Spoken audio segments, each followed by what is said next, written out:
Allora, torniamo con il sindaco Roberto Di Piazza. Grazie ancora sindaco per essere con noi. Non ho anticipato, dopo ci sarà l'assessore regionale Scocimarro per discutere di Ferriera e quindi i sindacati per sentire anche la loro parte, ovviamente in questo momento comunque di tensione. Non le ho chiesto di Marcello Di Finizio. Lei sa, noi avevamo proposto a Marcello Di Finizio un'intervista, lui chiedeva un confronto con lei, ne abbiamo già parlato altre volte, già qui ancora una volta. Abbiamo dato più volte voce in questi mesi a Marcello Di Finizio, tutte le volte che vuole intervenire a Sveglia Trieste lo fa liberamente, ovviamente come tutti tranne chi insulta Tele4. Ora è passato un altro atteggiamento, ci dispiace davvero, ma siamo tornati a dire: Marcello, se vuoi fare un'intervista con noi però scendi, cioè noi non possiamo pensare ed essere in apprensione per una persona che ha da più di 100 giorni lassù. Ci sono novità? Allora, 3 volte sul Vaticano, 80 giorni con Cosolini, 100 giorni adesso. Le novità sono queste, che il prefetto, sta trattando il prefetto, mi sembra che ci sarà un incontro, il sottoscritto con Patuanelli e naturalmente con il prefetto e con De Finizio. Quindi lei, il ministro Patuanelli, il prefetto... Sì, Okay. naturalmente la pregiudiziale però è che noi ti incontriamo se vieni giù in maniera definitiva. E basta, cioè non è che poi torna sul certo. Allora adesso non so, però siccome non sto trattando io questo, ma sta trattando il prefetto Valenti, non so a che punto è la trattativa. Vabbè. Io sono dell'opinione che se lui accetta possiamo incontrarlo, possiamo parlare con il ministro. Io a suo tempo mi ero prestato perché mi aveva chiamato il vice ministro Zoccano e l'avevo già incontrato. Adesso se lui rinuncia a stare lassù e decide di venire giù, possiamo anche incontrarlo, possiamo parlare, ci sarà il ministro, ci sarà il sindaco, ci sarà il prefetto, mi sembra anche una cosa intelligente. Anche perché si occupa della famosa Bolkestein, eccetera. Buonasera a tutti, oggi è venerdì 13 settembre e con oggi sono esattamente 113 giorni che trascorro su questa gru, la gru Ursus. La gru galleggiante, ormeggiata nel porto di Trieste.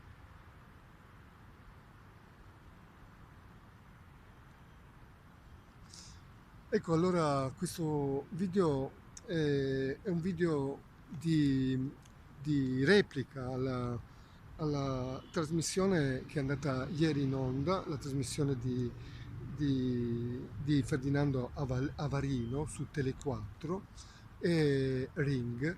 E per chi non è di Trieste, Tele4 è una piccola emittente televisiva locale e non è un mistero che sia un'emittente televisiva molto legata politicamente e schierata dalla parte della giunta comunale attuale del sindaco Roberto Di Piazza, Forza Italia, e non è neanche un mistero che insomma il suo conduttore Ferdinando Avarino sia un grande amico del sindaco Di Piazza, insomma a Trieste lo sanno tutti.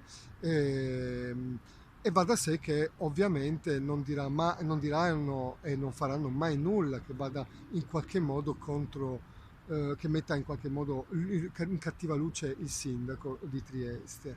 D'altronde abbiamo visto quello che sono stati capaci di dire, di fare durante la mia manifestazione su questa gru in questi oltre 100 giorni. Ed è pazzesco quello che hanno fatto, cioè sono volate veramente parole molto pesanti di offese, calunnie, no? Abbiamo sentito questo conduttore Paladin, abbiamo sentito quello che è stato capace di dire. E abbiamo sentito addirittura fino al punto di sdoganare l'induzione al suicidio in diretta TV.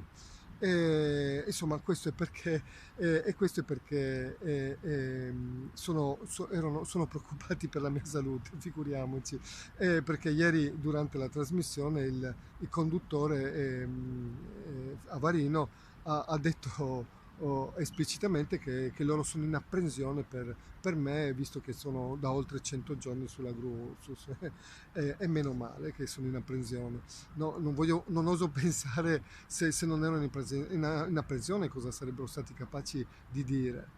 E questo per dire che ormai vale tutto, ormai c'è questa TV poi in particolar modo ha calpestato anche i più elementari principi etici, morali, deontologici, che una TV dovrebbe mantenere. Io non so neanche se si rendono conto della responsabilità proprio che hanno, la responsabilità proprio etica, morale, culturale, no? Che hanno, invece se ne fregano altamente, hanno proprio mostrato ampiamente che tutto si può calpestare, tutto si può dire e fare in TV, e forse questo veramente è il segno dei tempi, e della decadenza proprio etica, morale e culturale di questa città e di questo paese, e del momento storico che stiamo vivendo. Però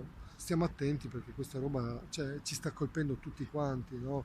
Cioè, se permettiamo che queste persone possano calpestare in questo modo le nostre vite così ignobilmente, è pazzesco, no? Cioè, fate attenzione perché tutto questo sta passando piano piano. Vedete come stanno spostando l'asticella dei valori, no? Lo fanno attraverso le TV, i giornali, no? Adesso uno può essere o non è o d'accordo o meno con la mia manifestazione, ma insomma, cioè, arrivare fino al punto di offendere, calunniare, indurre incitare al suicidio una persona mi sembra veramente un po' troppo, no? Questo per farvi capire anche quanto disturbano manifestazioni di questo tipo a queste persone, no? Una manifestazione oltretutto pacifica che non dà fastidio, oltretutto non dà fastidio a nessuno, no? Come potete vedere, cioè, no, proprio non disturbo nessuno, eppure in qualche modo disturbano probabilmente quello che dico da qua su, quello che racconto, quello che vi faccio vedere, evidentemente fa molto male a questo loro sistema, no? E, e vanno avanti in questo modo. E, ma io ovviamente non mi lascio intimidire da queste cose, cioè io sono fermo e irremovibile nelle mie convinzioni, nella mia pretesa di giustizia, e quindi vado avanti, è ovvio. Non penseranno mica che io scenda da questa gru per fare un'intervista a Tele4 e farmi insultare, calunniare e invitare a togliermi la vita in diretta. Insomma, siamo alla follia qui. Ed è altrettanto folle quello che continua sempre a ripetere come un disco rotto, no? Questo sindaco di Trieste, no? Questo ripetere come un mantra il fatto che io ho dovuto manifestare più volte sulla cupola di San Pietro, sulla Ursus, dimenticato che se io sono stato costretto a questa via crucis, a questa odissea, è stata proprio per colpa sua, per questo sindaco, e la sua giunta, per la sua amministrazione, che già dal 2010 avevano gli strumenti politici e giuridici per mettere in salvo la mia impresa, e invece l'hanno paralizzata per anni e poi distrutta definitivamente, messa in un bando di gara e finita poi nelle mani di praticamente una multinazionale come da copione, no? Questo sindaco lo sa benissimo, no? Sa benissimo che se sono stato costretto a rischiare più e più volte la mia vita, la mia salute, è stata per colpa sua. Sa benissimo che io non mollerò mai, per cui sono sceso e sono tornato su proprio a causa di altri politici, di ministri che si sono impegnati con il sottoscritto verbalmente per risolvere questa situazione. Impegni che poi sono stati puntualmente disattesi, gli stessi impegni disattesi che aveva preso un poco meno di un anno fa il sindaco di Piazza per riparare al danno che hanno fatto loro, poiché si è reso consapevole, no, davanti all'ex prefetto Porzio, al governo, sembrava avessero compreso tutti quanti che avevano fatto un danno e che dovevano in qualche modo riparare a questo danno. E lui ha disatteso anche questi impegni recenti, fino a costringermi a tornare sulla gru Ursus. E questo ormai lo sanno tutti, e quindi va da sé che se non ci saranno rassicurazioni concrete, cioè a una soluzione che porti a un qualcosa che compensi concretamente la grave perdita che ho subito con la mia impresa, ma non solo, io ho perso un'impresa importante, ho perso la mia unica casa e ho perso anni e anni di vita, di lotta, di mancati guadagni a causa della loro inerzia, incompetenza e se vogliamo anche furberie. Ma non ha importanza, voglio dire, sta di fatto che ormai è chiaro che la responsabilità è di questa amministrazione comunale e quindi va da sé che io ovviamente non scenderò da questa gru per delle rassicurazioni verbali da qualsiasi persona vengano, no? Perché io ho già ricevuto rassicurazioni durante le mie manifestazioni sulla gru e sulla cupola di San Pietro, da ministri che hanno giurato su Dio, sugli uomini, addirittura sulla testa dei loro figli davanti al Papa, cioè cose incredibili. Questa gente mente con una disinvoltura sconcertante. Sono abituati a farlo, camminano sui cadaveri della gente, dei cittadini, sulle vite, sul lavoro della gente con una disinvoltura sconcertante. E quindi va da sé che io non è che mi fido di una rassicurazione verbale. Questa volta ci dovrà essere una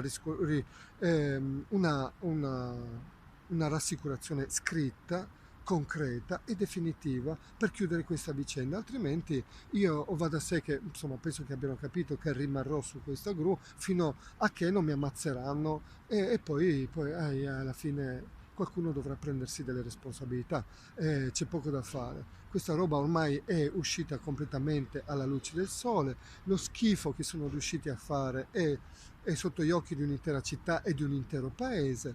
Adesso vediamo dove vogliono arrivare, se c'è qualcosa veramente di serio, di concreto, lo vedremo sicuramente nei prossimi giorni, altrimenti era la solita fuffa per buttare fumo negli occhi del popolino e pensando di potermi prendere per il culo per l'ennesima volta. Così non sarà, io rimango qua fermo appunto nelle mie posizioni e vedremo. Buona serata a tutti e buon tramonto.